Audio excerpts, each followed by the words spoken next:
The price of pride. The Galactic Confederation's Grand Chamber had never felt so suffocating. High Arbiter Vextal's crystalline form shimmered with barely contained agitation as she gazed down at the human delegation. Their calm demeanor only heightened her discomfort. How dare they stand there, so composed, when by all rights they should be trembling?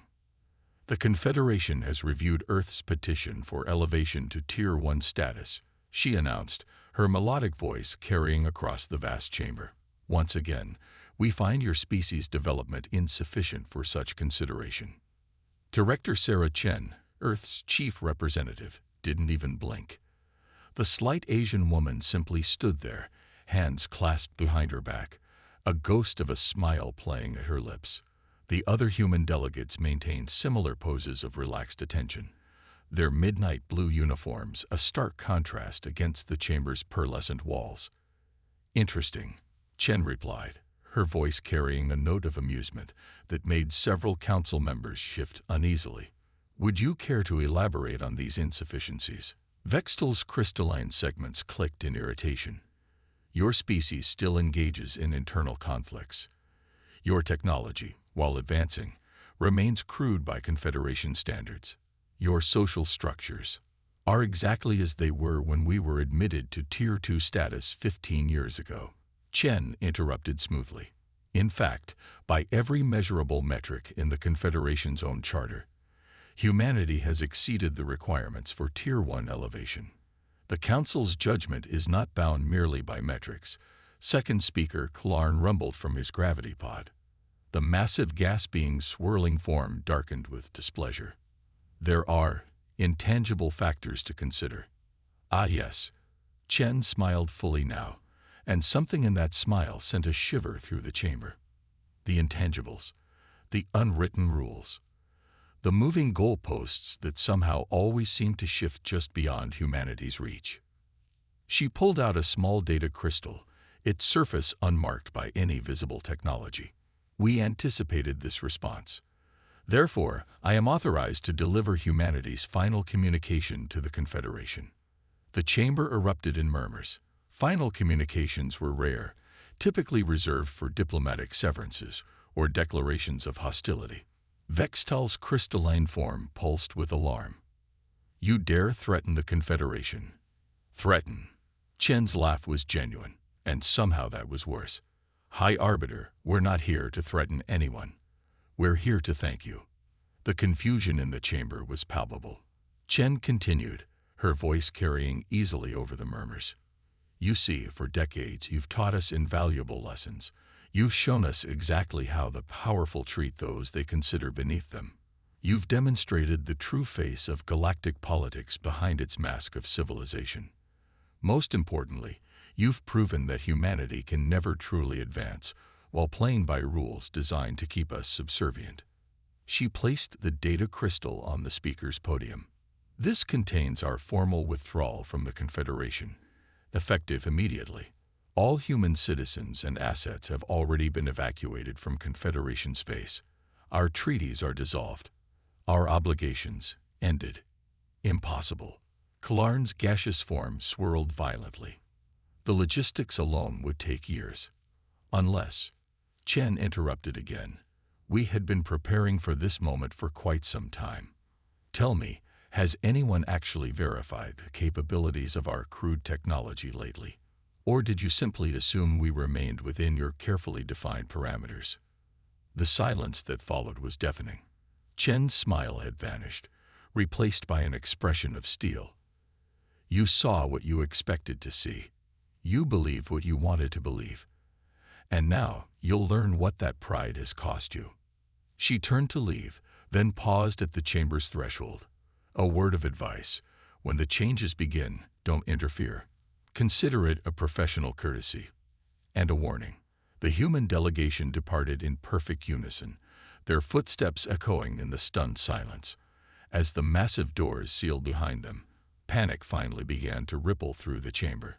But beneath the chaos, a deeper fear was taking root. The terrifying possibility that they had never truly understood humanity at all. In her private chambers later that day, Vextal reviewed the data crystal's contents. As she processed the information, her crystalline form began to dim with growing horror. The humans hadn't just been preparing for withdrawal. They had been systematically reducing their dependencies on Confederation technology for years. Trade routes had been quietly restructured, supply chains reorganized, and alliances formed with frontier worlds beyond Confederation influence. But it was the final page that truly shook her, a simple message, written in the elegant script of ancient Confederation formal language. "Thank you for teaching us patience. Now, watch us soar." As she stared at those words, Vextal finally understood what true fear felt like.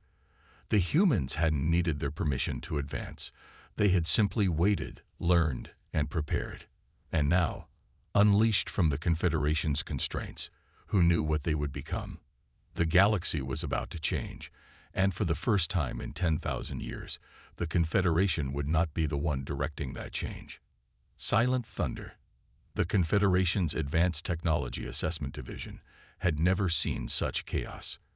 First Analyst Zareth's tendrils writhed in agitation as he studied the holographic displays flooding his laboratory. Each new data point contradicted decades of established knowledge about human technological capabilities. "This can't be correct," he muttered, his translator struggling to keep pace with his rapid clicks. "Show me the Helios shipping lane footage again." The display shifted, revealing a recording from a deep space monitoring station. A human transport vessel, if it could still be called that, sliced through space with impossible grace.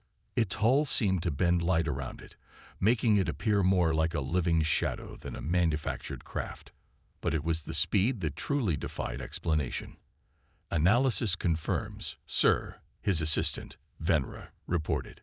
"The vessel crossed 800 light-years in under 3 days. Our fastest ships would need 2 months for the same journey." Zareth's primary sensory cluster pulsed with distress. And their energy signature. "That's the most disturbing part." Venra brought up another display. "There isn't one. At least, not one we can detect with any known scanning technology." In the 6 months since humanity's withdrawal, similar reports had been flooding in from across the galaxy. Human ships appearing and disappearing at will, moving with technologies that seemed to ignore the basic laws of physics. But it wasn't just their ships that had changed. The laboratory's main screen displayed images from the frontier worlds, those distant colonies that the Confederation had always considered too primitive to warrant serious attention. The changes there were even more startling. On Proxima VI, a desert world once deemed barely habitable, vast cities now rose from the sands, their architecture unlike anything in known space. Massive atmospheric processors, far more efficient than Confederation models, transformed the harsh environment with shocking speed. The mining colony of Kepler's Rest, once a struggling outpost, had become a thriving industrial center. Its new manufacturing facilities produced materials with properties that Confederation scientists had deemed theoretically impossible. "Sir," Venra's voice trembled slightly. "The Council is demanding answers. How did we miss this? How long have the humans been concealing these capabilities?" Zareth moved to the central analysis platform, his tendrils dancing across the controls. "Display technological assessment reports for Earth, last 50 years. The data streamed across the screens, and for the first time, Zareth began to see the pattern. Every human advancement, every technological leap, had been carefully calibrated to appear just impressive enough to show progress, but never enough to raise serious concern. "We were played," he whispered, his translator falling silent for a moment before catching up. "Look at the progression curves. They're too perfect, too consistent. This wasn't natural development. This was a carefully orchestrated performance." "But why?" Venra asked. "Why pretend to be less advanced?" Before Zareth could respond, every screen in the laboratory suddenly flickered. For a fraction of a second, an image appeared, a simple human smile, rendered in glowing lines. When the displays returned to normal, all their data was gone. The message was clear. Even their most secure systems were open books to human technology. In the weeks that followed, More revelations shook the Confederation's confidence. Trade routes once dominated by Confederation merchants found themselves competing with human vessels that could deliver goods in a fraction of the time at a fraction of the cost. Frontier worlds that had long chafed under Confederation neglect began signing exclusive trade agreements with human enterprises. Each agreement seemed to trigger a cascade of advancement on these worlds, as if humanity was sharing technologies they had kept hidden for decades. In her private chambers, High Arbiter Vextal received the latest intelligence reports with growing dread. The humans hadn't just been hiding their true capabilities. They had been building a shadow network of allies and resources right under the Confederation's nose. "Display the latest mapping of human trade routes," she commanded. The holographic display revealed a web of connections spreading across the galaxy like a living thing. But it was the pattern that caught her attention. The routes weren't random. They formed a perfect geometric structure, too precise to be accidental. "Enhance outer rim section," she ordered. As the display zoomed in, Vextal's crystalline form dimmed with shock. The trade routes weren't just transportation networks. They were power conduits, creating a vast web of interconnected energy and information transfer that spanned the galaxy. While the Confederation had congratulated itself on keeping humanity contained, humans had been quietly building something far greater than anyone had imagined. The question now wasn't how they had hidden their true capabilities for so long. The question was, what were they planning to do with them? The Outer Rim Revolution. On the frontier world of Nova Haven, Governor Lixera watched the sunset through the newly cleaned atmosphere of her once dying planet. The toxic clouds that had choked the sky for generations were gone, replaced by strips of purple and gold that would have been impossible just months ago. "Beautiful, isn't it?" Sarah Chen asked, standing beside her.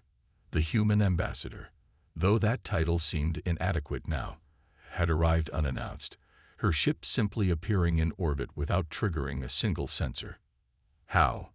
Lixera's chidnous mandibles clicked softly. "My people spent centuries trying to clean our atmosphere.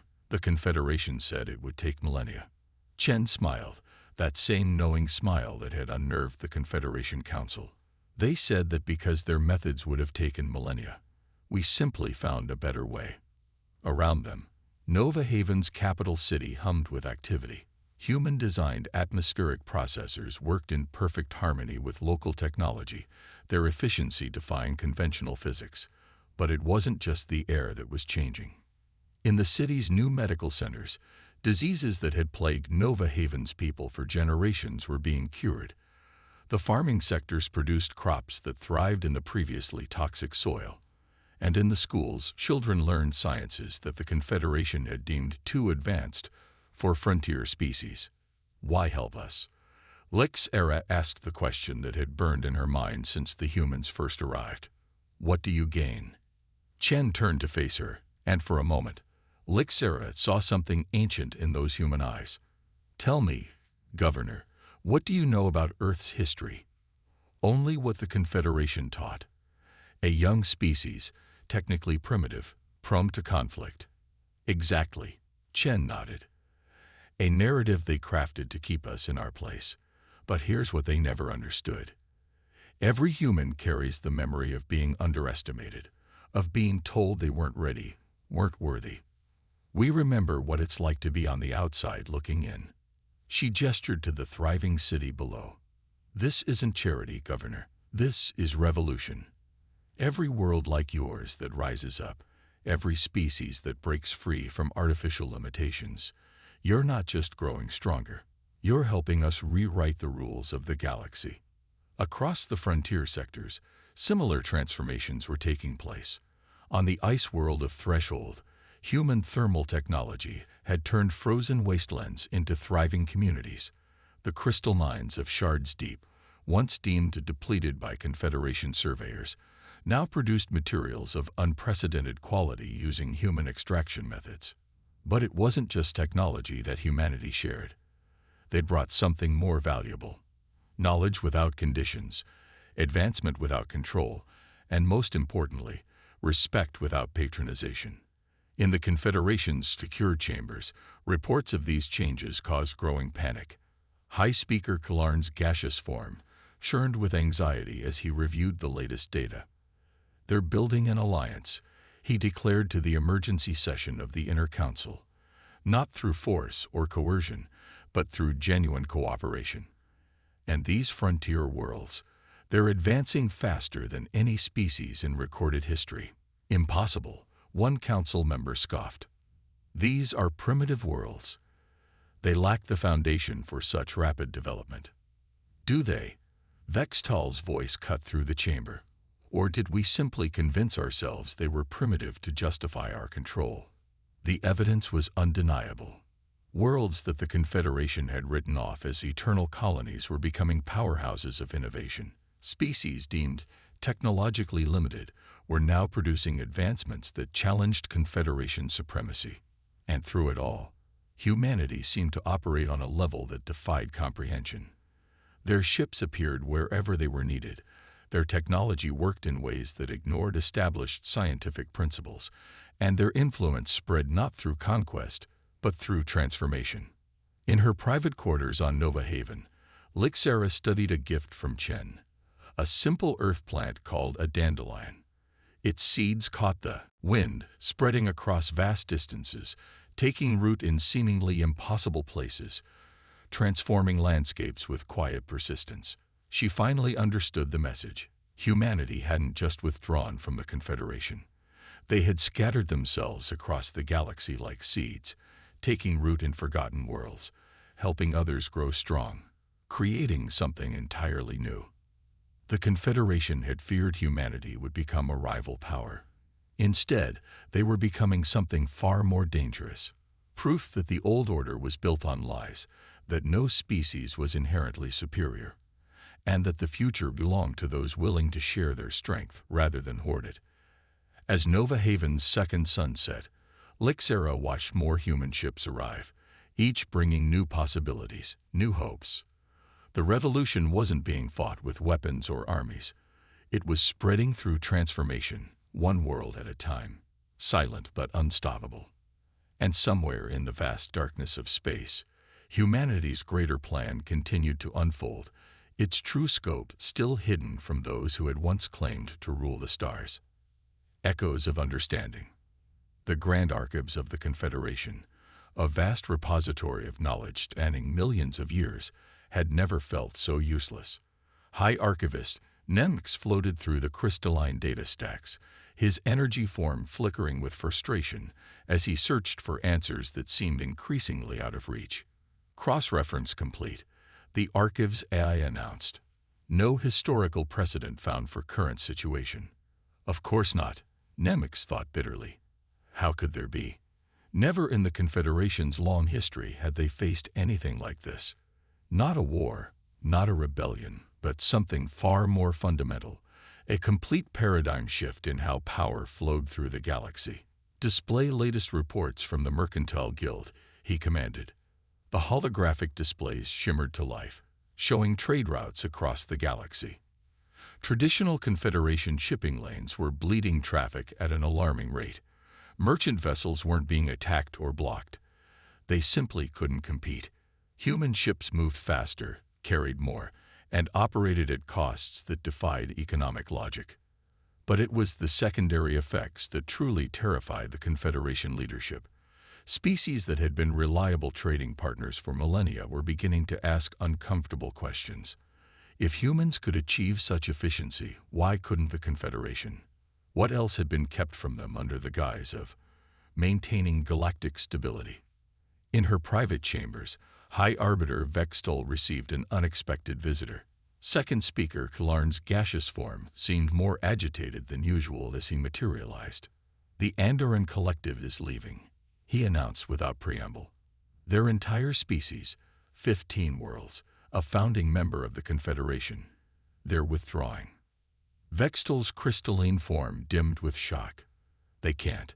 The economic implications alone." "They already have," Kalarn interrupted. Their announcement was a formality. They've been secretly working with humans for months, rebuilding their infrastructure, upgrading their technology. They're not just leaving. They're advancing beyond us. The news hit Vextal like a physical blow. The Andorrans were one of the oldest spacefaring races, proud members of the Confederation for over 10,000 years. Their departure wouldn't just damage the Confederation's economy, it would shatter the illusion of its inevitability. On the frontier world of Nexus Point, a different kind of meeting was taking place. Representatives from 30 former Confederation Protectorate worlds gathered in a conference center that seemed to exist slightly out of phase with normal space. Another example of human technology that ignored conventional limitations. First, analyst Zareth, studying the patterns of human expansion, finally understood what he was seeing. They're not building an empire, he reported to the emergency session of the Science Council. They're creating an ecosystem. His display showed the complex web of relationships forming between human-aligned worlds. Resources flowed freely, technology adapted to local needs, and each species contributed its unique strengths to the greater whole. Look at the pattern, he explained, his tendrils weaving excitedly. Every world they help becomes a hub for helping others. It's exponential growth, but not through conquest, through empowerment. In the depths of space, human ships continued their mysterious work, weaving together the strands of something vast and incomprehensible. The Confederation's best analysts couldn't determine if it was a defense network, a communication system, or something else entirely. But on world after world, species after species, the truth was becoming clear. The age of the Confederation was ending, not with a bang, but with a quiet awakening. The galaxy was remembering how to dream, how to grow, how to reach beyond artificial limits. And somewhere on Earth, in centers of power that the Confederation had never truly understood, humanity's master plan continued to unfold. They weren't just changing the galaxy, they were healing it, one world at a time, preparing it for something greater than anyone had imagined. When giants learn. The Confederation's Grand Chamber, once the seat of unquestioned power, now felt like a mausoleum. Half the council seats stood empty, their former occupants having joined what was now being called the Liberation Alliance. The remaining members huddled together, their various forms radiating anxiety as they faced an unexpected visitor. Sarah Chen stood before them again, but this time there was no pretense of submission. The chamber's artificial gravity seemed to bend around her, as if reality itself acknowledged humanity's newfound power. "You once judged us unworthy," she began, her voice carrying effortlessly through the vast space. "Today, we're not here to prove you wrong. We're here to thank you again, and to show you what you helped create." The chamber's displays came alive, but not at the Confederation's command. The entire room transformed into a three-dimensional map of the galaxy, stars, and worlds spinning around the assembled council members in breathtaking detail. "For centuries, your Confederation maintained what you called stability," Chen continued. "You regulated technology, controlled advancement, decided which species were worthy of progress. You thought you were protecting the galaxy. Instead, you were stagnating it." She gestured, and lines of light began connecting different stars, forming complex geometric patterns. "These are the new trade routes, the paths of advancement that you claimed were impossible. But look closer." The display zoomed in, showing the mysterious network that humanity had been building. It wasn't just a trade system or defense grid. It was something far more fundamental. "We call it the Awakening Network," Chen explained. "A combination of quantum entanglement, psychic resonance, and technologies your scientists claimed were impossible. It doesn't just connect worlds. It connects consciousness, potential, dreams." High Arbiter Vextal's crystalline form pulsed with realization.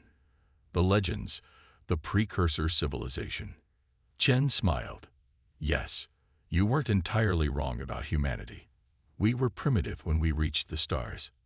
But what you never understood was why." The display shifted, showing Earth's ancient history. Humanity wasn't just evolving naturally. We were engineered, seeded on Earth millions of years ago by the same precursors whose artifacts you've hoarded in your secure vaults. We weren't meant to be just another species. We were meant to be gardeners. The remaining council members watched in stunned silence as the truth unfolded before them. The precursors, an ancient race that had vanished mysteriously at the height of their power, hadn't died out. They had planned for their own extinction, seeding various worlds with species that would eventually take their place. But something went wrong, Chen continued. Instead of nurturing new civilizations, your ancestors found precursor technology and used it to establish control. The Confederation wasn't protecting the galaxy. It was hijacking its intended evolution. The display showed the current state of human-aligned worlds. Each one glowed with new energy, new potential, their development no longer constrained by artificial limitations. The awakening network connected them all, allowing instant communication, shared consciousness, and technological advancement that looked like magic to conventional science. We didn't withdraw from the Confederation to compete with you, Chen explained. We withdrew to restart the great experiment that your ancestors interrupted. Every world we've helped isn't just advancing technologically. They're awakening to their true potential, the destiny the precursors envisioned for all sentient life. First analyst Zareth, present as a scientific advisor, finally understood. The pattern. It's not just a network. It's a key. Exactly, Chen nodded. When complete, the awakening network will unlock abilities dormant in all sentient species. The precursors didn't want successors. They wanted children, countless civilizations growing together, each contributing their unique perspectives to the grand tapestry of consciousness. She turned to the assembled council members, her expression softening. And that includes you. Your worlds, your peoples, they have the same potential. You've just forgotten how to dream. From her pocket, she withdrew a small device, placing it on the chamber's floor. It pulsed once, and suddenly every being in the room felt it. A whisper of connection, a taste of what humanity had discovered. This is our real gift to the galaxy, Chen said quietly. Not technology, not trade, but remembrance. The remembrance of what we were all meant to become. The device continued to pulse, and one by one, the council members began to understand. They felt the bright minds of the frontier worlds, the awakening consciousness of species they had dismissed as primitive, the vast network of shared dreams and possibilities that humanity had woven between the stars. The choice is yours, Chen concluded. Continue to cling to power, to control, to the illusion of superiority. Or join us in becoming what the precursors always intended, not rulers, not subjects, but fellow dreamers in the greatest story ever told. As she turned to leave, the chamber remained silent, but it was a silence full of possibility. The age of the Confederation was over, but something far more wonderful was taking its place.